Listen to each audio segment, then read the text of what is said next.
Hey, what's going on, guys? Welcome back to the channel. It's been quite a while, but today I want to start making content again for this channel in long form. I've been putting out some shorts lately, but I want to go through a tier list today, and this tier list is going to be a tier list of lenses for travel photography. I'm working on picking a new lens to buy for myself. I'm a Canon shooter. I have the Canon R6 right now, and I want to go through the suite of Canon lenses to try to pick one and try to determine which ones are best for me. And you know, if you're a Nikon or Sony shooter, I think this video is going to apply to you as well. Its price and weight is probably going to be pretty similar across the brands, so stick around if you shoot Sony or Nikon as well. But I'm going to go through the Canon RF lenses, the mirrorless lenses to choose from, and I'm going to sort them into different tiers and categories and try to determine for myself which lens I want to buy next to complete my package of lenses, I guess, because I have a big trip coming up in March or in February. I'm going to Japan, so I do want to be prepared with my photography gear. I want to have all of the right gear and try to optimize that because I don't go over there very often, so I'm going to want to have the right gear on me for when the time comes. All right, so let's go ahead and hop on over to the tier list page that I've set up for us here, and I have 5 different tiers here. And I want to clarify once again that this is based on specifically for traveling, and there's going to be a lot of lenses that are good that are not going to be good for traveling. For example, like the 85mm, you know, f1.2. It's a fantastic lens, I'm sure, but for travel, like, there's better options in my opinion, because it's not very versatile, it's very heavy, and you want to kind of just balance the right categories of things for when you are doing this kind of photography. Okay, so and specifically I'm shooting street photography mostly, but there's also gonna be some like landscapes I'm gonna want to shoot. I want to get close ups as well, so I want to have some zoom capability. So all of those are going to factor into what I want to be able to bring along with me. All right, so my 5 categories here are, well, the top category is checks all the boxes. Okay, and the boxes that I'm trying to check, the categories that I'm judging these lenses based on are, in no particular order, are weight. You know, I don't want to bring 3-pound lenses and bring 3 of them. So I'm going to want to lean a little bit more towards lighter weight options. Also, I have for categories versatility. Will it be able to capture a wide range of uses? So I'm going to want both wide angle and zoom capability. And then also quality of lens. Like, I have a budget and I'm going to want to work within that budget, but I'm also not going to just pick the cheapest option. I want something that's kind of like pretty decent quality. So for those reasons, the tiers that I have here are: number 1, checks all the boxes I just listed. Number 2 is too heavy. Like, it's a great lens, but it's just, you know, I'll take the lighter version that sacrifices a little bit of quality or a little bit of ability, a little bit of aperture or speed or whatever. And then the third category I have is too niche. Like, it's not very practical to bring a whole lens just for one specific you know, focal length area, and that might be the case for this particular trip. The fourth category I have is throw-in. Okay, and what's going to be going in here is probably like the really tiny, really lightweight lenses that are not going to be, they're not going to weigh me down. Like, if I have it, I'm just going to put it in my bag. You know, it weighs, you know, 1/3 of a pound, whatever. We're just going to put it in there, and there's no real downside to bringing that lens. Like, I can't really rule it out for any other reason. So that's for the throw-in category. And then the can do better category, and I want to talk about this a little bit. I know, like, I am budget conscious. Like, I'm not trying to put down anyone that buys a little bit of a cheaper lens to sacrifice on quality to save on some money, and that's totally fine. But for my purposes, you know, I think there's like a minimum quality that I want to hit, and therefore if there's a better lens for a little bit more money, I'm generally going to go for that. So I'm going to put some lenses in the can do better. I'm sure these lenses are great and they're going to work great for some people, and actually they might be pretty good for travel because they're going to be lighter weight. Their maximum aperture is going to be a little bit narrower, so you're going to sacrifice a little bit on speed,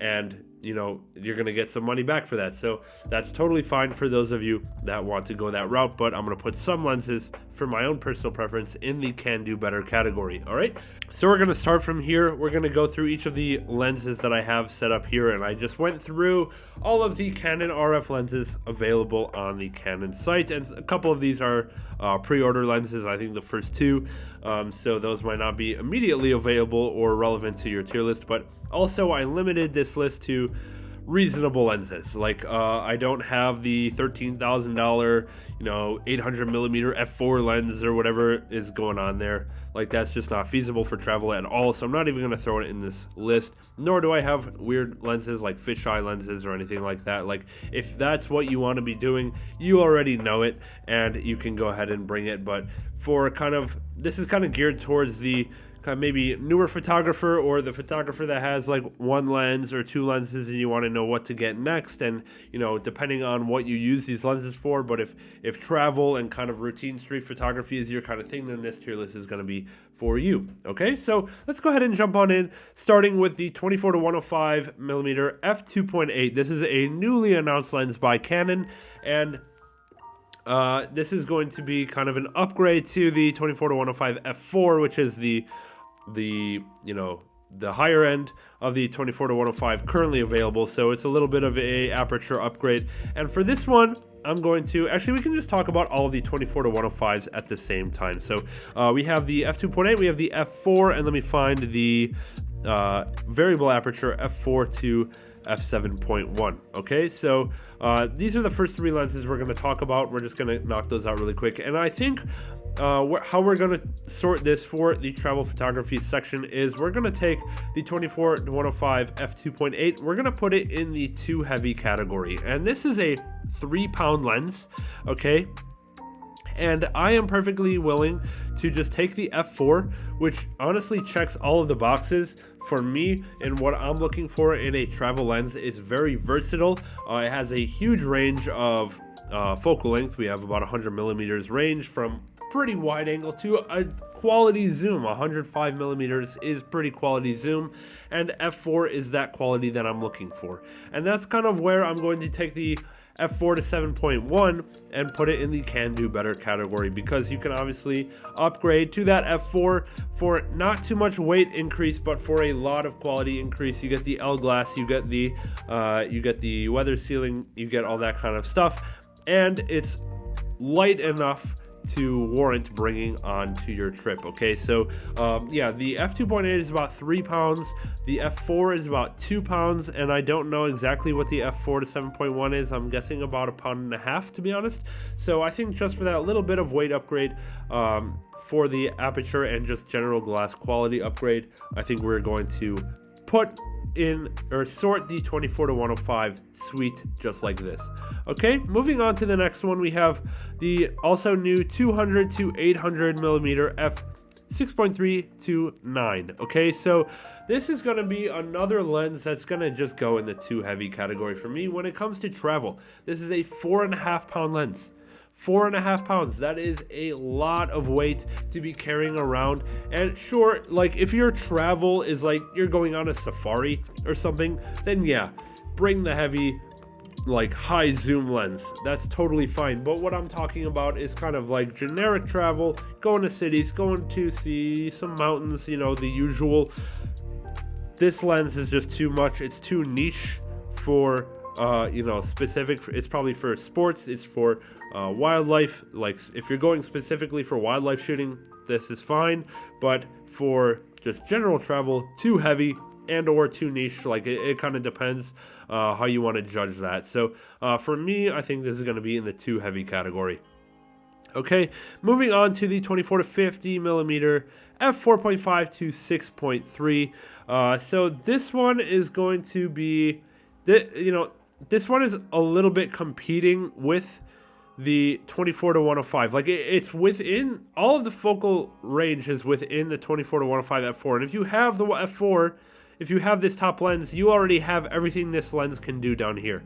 Except this lens is like, it's very small, and it also depends on what other lenses you have. Like, if your other lens is a 70-200, then maybe the 24-50 is fine, and that would kind of go in the throw-in category, to be honest, where this lens is so small and light that it might complement your other lenses fine. But if you're starting off with the 24-105, which most Canon shooters are, because that is the kit lens, that's the lens that the camera comes with, or that a lot of cameras come with nowadays, then you're not really going to need this. Like, this is kind of, it's very niche situation where you would seek out the 24-50 f4.5. Okay, so I think that this lens is going to go in the can do better category alongside the 105 f4 to 7.1 here.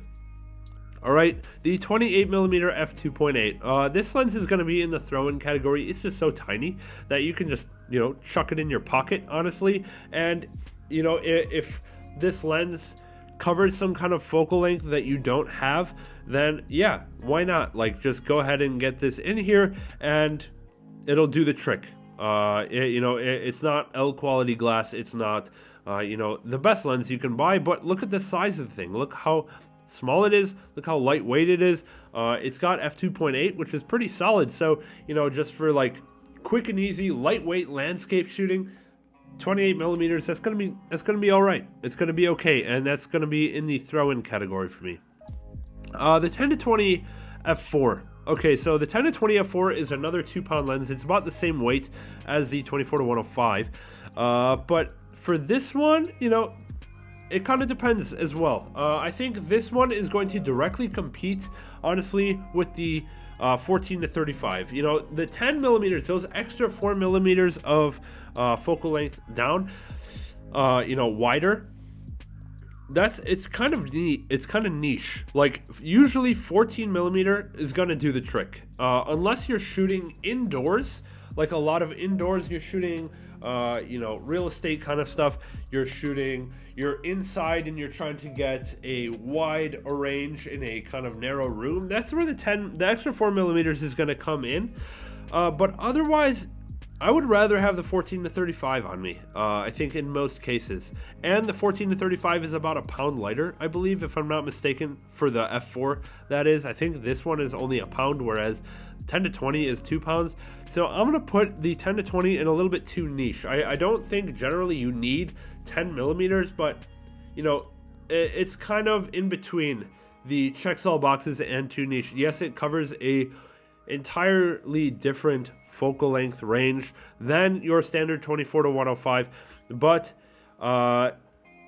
when you need that 10mm, not too often. I would rather have the 14-35 f4, and that's the next lens I'm going to put into the checks all boxes category for travel. Okay, so the 14-35 is going to allow you to get that very nice landscape shot. It's gonna allow you to shoot in kind of crowded urban areas, and it's very versatile. It's very versatile, and I think it's going to be a really quality lens. It also checks the box of weight. It's only a pound, like I said, so it's kind of an easy throw into your camera bag. It's small. It gets a quality range. Like, if you're shooting from 14-35 and you want to get a little bit of zoom in there to the 35 range, that's totally fine, and it's not going to compromise. You're not going to have to sit there change out your lenses like you would with the 10-20. Like, even if you zoom all the way into 20, like, you're not going to be able to get a lot of these zoom shots.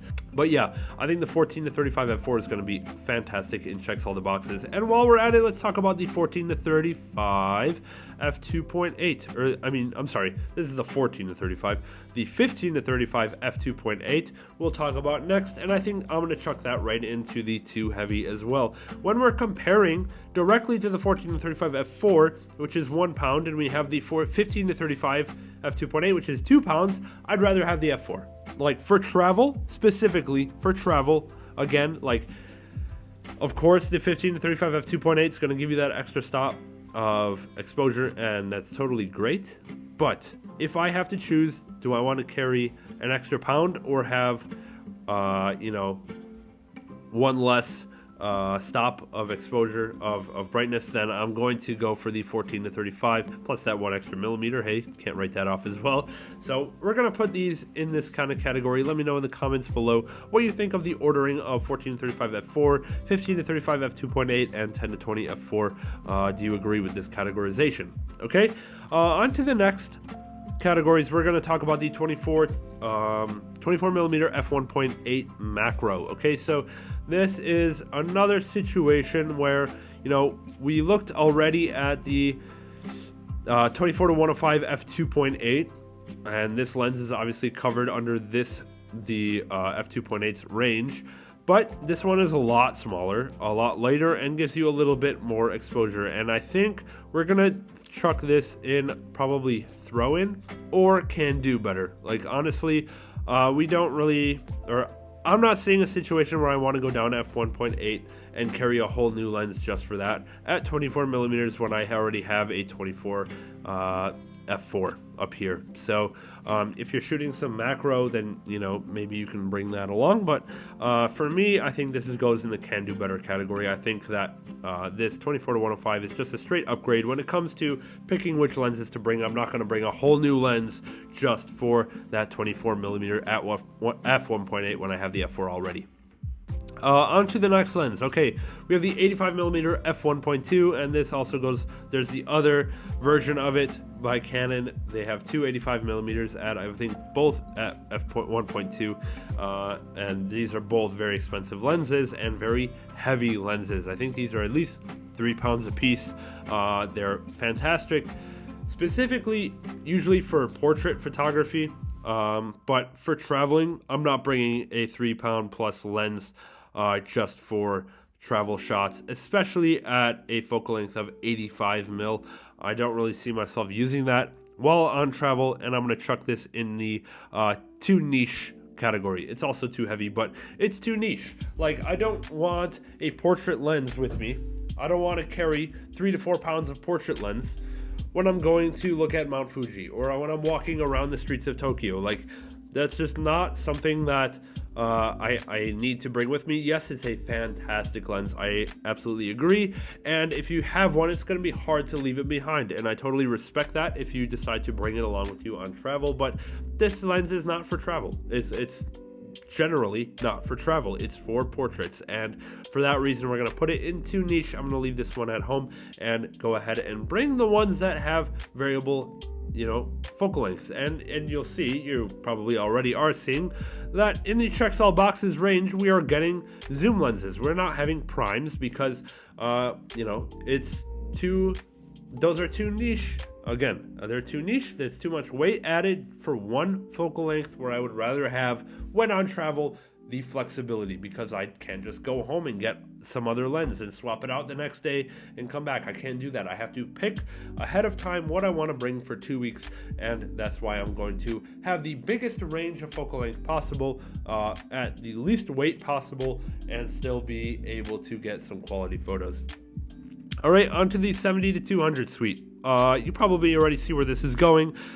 We have the f2.8 version and we have the f4 version, and we're just gonna plop these right in here. And this is why I bought the f4, is because of its lightweight. This is a 2 pound lens. The f2.8 is probably a 3 pound lens. Let me go ahead and double check on that really quick. I can bring it up here and we can do a little weight comparison. I'm pretty sure the f4 is 2 pounds, so let me check the f2.8 specifics. Let me scroll down to specifications. Weight, 2.6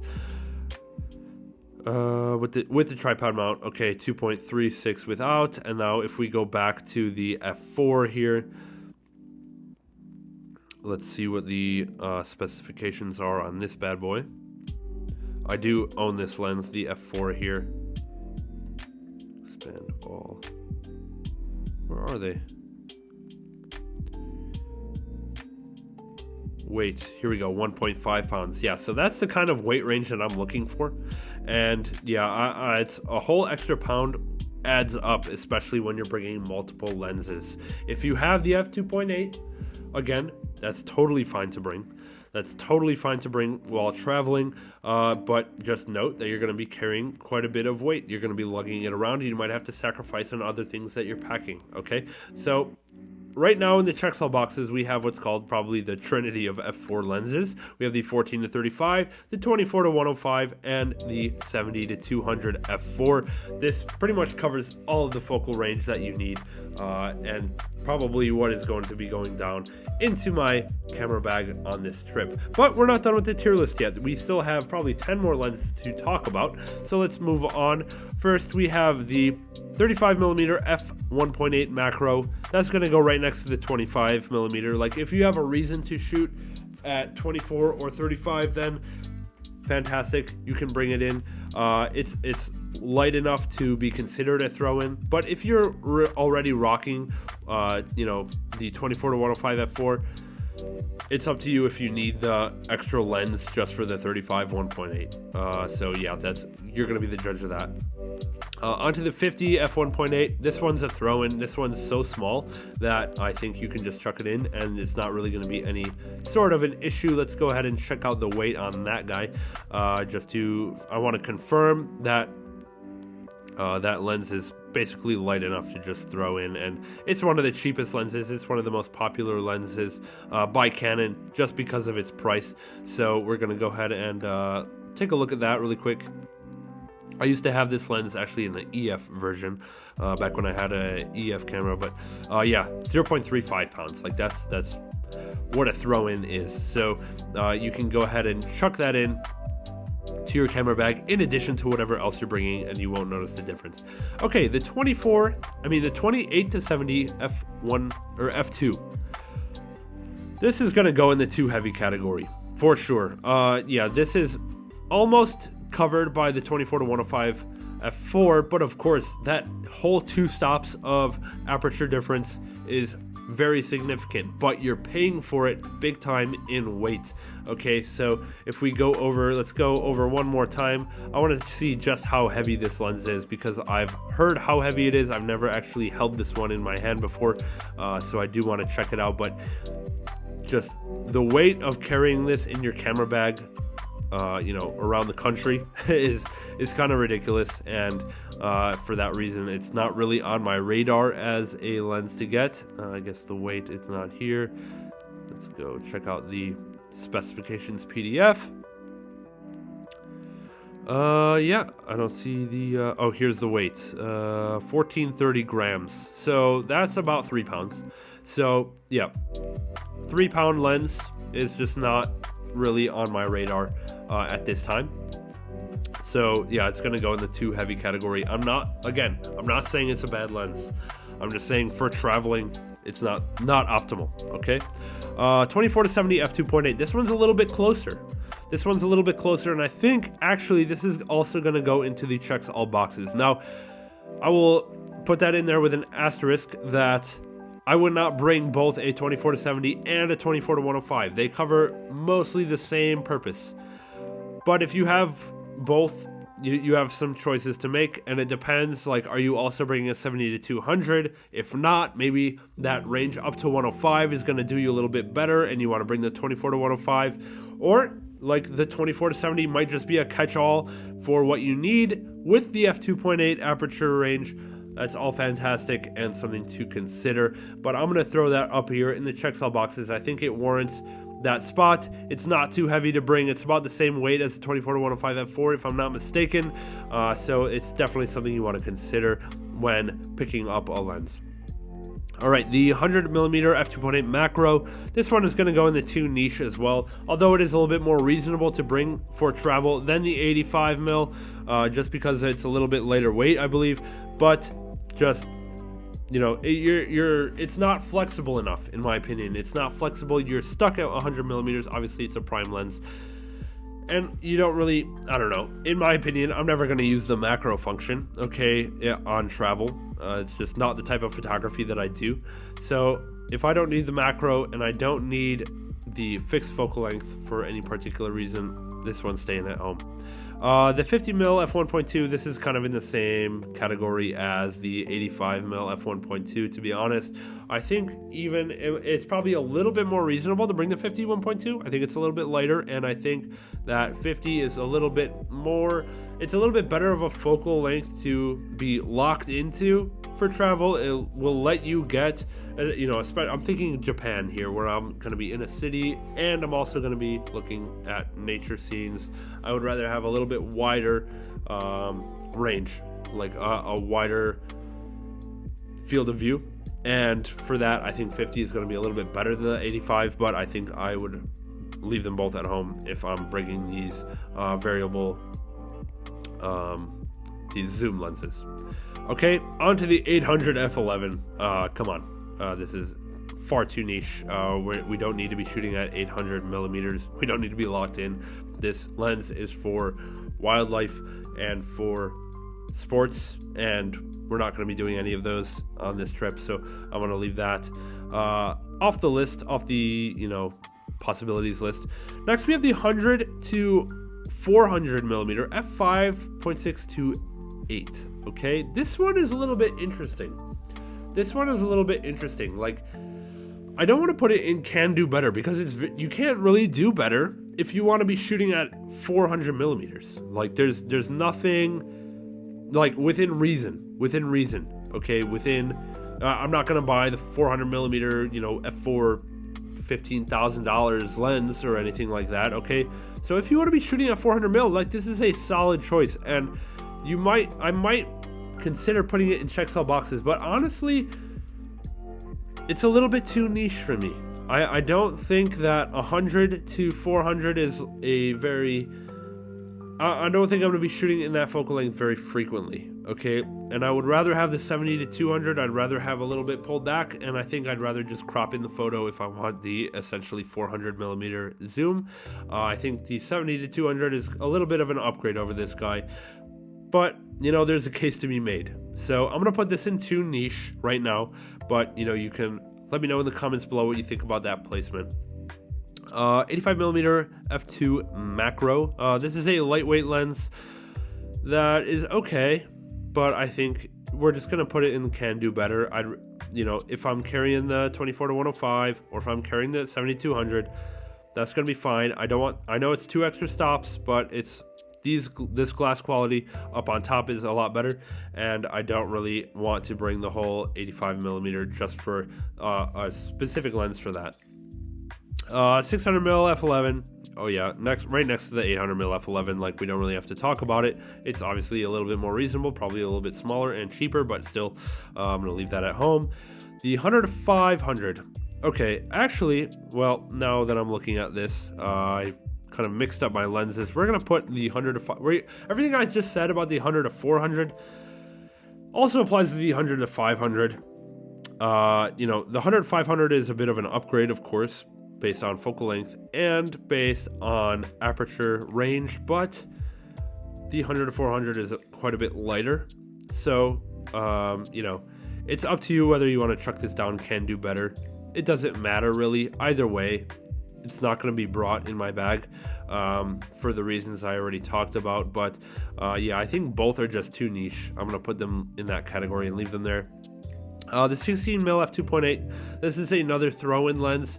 This is another lens that won't weigh you down, and it's one of the lenses I'm most considering because I right now have the 24 to 105 f4. I right now have the 70 to 200 f4, and I want something with a little bit wider focal length. Okay, so I'm between right now the 14 to 35 f4 and the 16mm f2.8 because I can just get this lens, throw it in, and get my wide shots whenever I need them, and then go back to the standard 24 to 105 that I usually shoot with. Okay, so this is a decent consideration. I'm considering all of these throw-in lenses, honestly, but mostly the 16mm because it covers a length that I don't already have.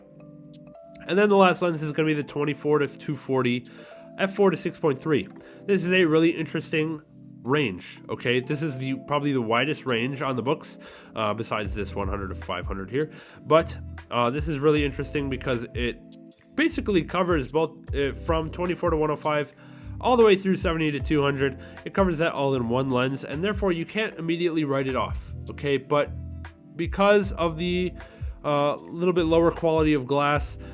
It's not really on my radar at the moment. I'd rather have that down here and can do better. I would rather have 2 separate lenses to get a little bit higher quality photos and just swap them out whenever I need, rather than just have one lens. But it's definitely a consideration. I have to say that it's a very interesting aspect to have that wide of focal length range and still be able to just bring it all in one lens.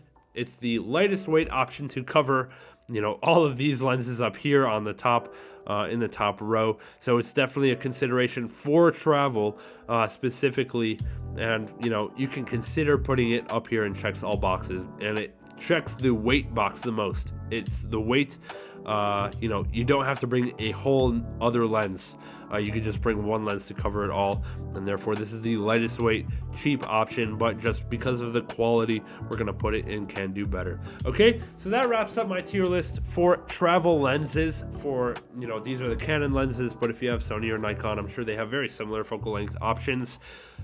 Let me know what you guys think of this list. Where would you move things around? You know, do you think it's right on the money? Let me know in the comments below. Leave a like, subscribe to the channel if you're enjoying the content.